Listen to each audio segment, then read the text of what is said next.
Hey y'all, happy Saturday. Today I'm going over my easy fried chicken cutlets recipe, and I'm going to start by showing you how to make chicken cutlets. So cutlets are just thinner slices of chicken breasts. You can make them by getting a boneless, skinless chicken breast, laying it on your cutting board, and then putting your palm on the top of the chicken. You're going to press your palm down, and as you're pressing, you're going to slide your knife right through the center until it is cut all the way through. And then you'll have two slices that are generally around the same size. The one in the back is a little thicker. If I wanted, I could just pound that down with like a mallet under some saran wrap and get them even, but that's close enough for me. So to show you again, I put the chicken breast on the cutting board, put my hand up there, and then I start slicing while I'm applying pressure with my hand evenly the whole way across. And there you go.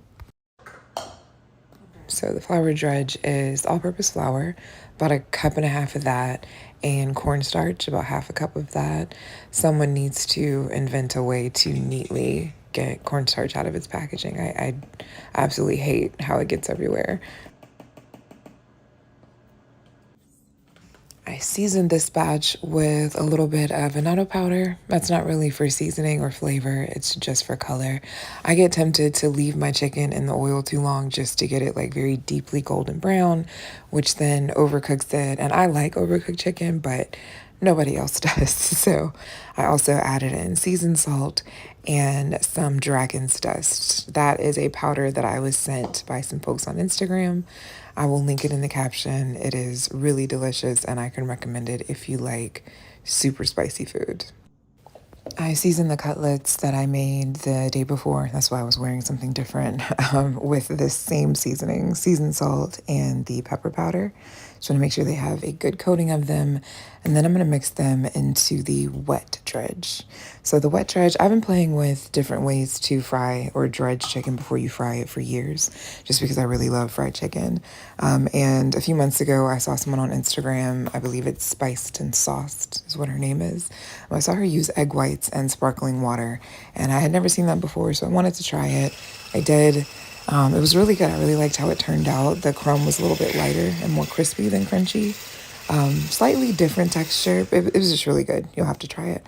But I tried it again with just the egg whites because I didn't have any sparkling water, and I really didn't find that much of a difference. So for my recipe, I'm just calling for egg whites that have been whisked until they're frothy. I use my immersion blender to do that, but you can use a regular whisk and some elbow grease.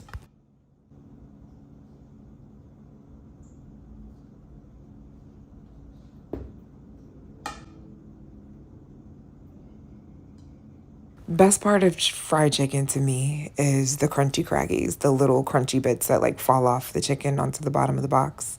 So in order to get more of those on my chicken, I will take a little bit of whatever my wet dredge is and sprinkle it into the flour.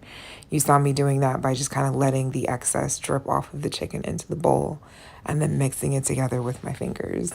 That just allows it, if you have experience frying chicken, then you'll know that the last batch is going to have more of those crunchy crackies than the first batch. This is just to make sure that the first batch has, a sufficient amount. And then I flour the chicken. I flour it by putting in the bowl and then using the backs of my fingers to press it down into the flour. So I put the chicken in the flour, then I sprinkle a little bit of flour over the top of the chicken, and then I use the backs of my fingers to press the flour into both sides of the chicken. I flip it and do that a couple of times until I'm satisfied with the coverage. You don't need a super thick coating in order to come out with really nice crispy fried chicken. Too thick actually, and it won't taste good, not to me at least. After all the chicken is floured, I let it rest on a plate while I preheat the oil. I'm using peanut oil. You can use whatever high smoke point oil you want to use. I like to test the oil by sticking in the handle of a wooden utensil. You see how it's bubbling around the edges? That's how the chicken is going to respond when we put it in the oil. We want it to bubble gently, steadily but gently. If it doesn't bubble at all, that means the oil is not hot. And if it bubbles really violently, that means it is too hot.